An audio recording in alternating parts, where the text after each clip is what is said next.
अनमोल जीवन देहन बारंबार,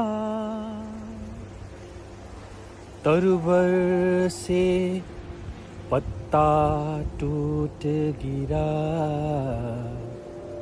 बहुरी न लागे डार रे, बहुरी न लागे डार।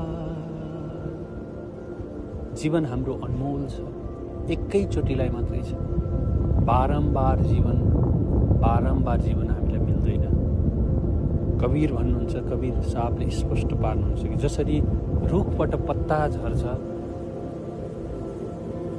फेरि त्यो पत्ता गएर त्यो रुखमा कहिले पनि बस्दैन, किनभने एकचोटि झरेर गएको पत्ता पुनः त्यो रुखमा कहिले पनि वापस फर्किँदैन। नयाँ पत्ताहरू आउँछन्, किनभने अझ यो कुरालाई स्पष्टसँग आचार्यजीले हामीलाई बुझाउनु भयो कि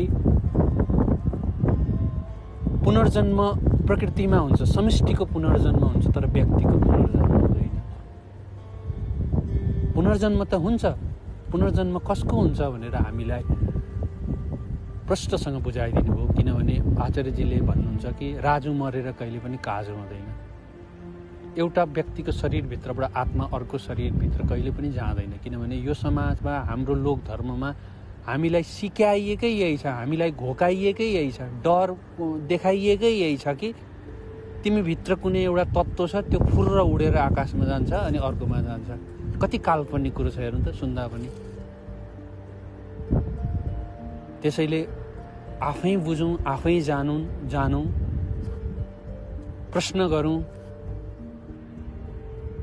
कसैले भनेको भरमा विश्वास नगरौँ, चाहे त्यो जति थोरै ठुलो गुरु नि किन नहोस्।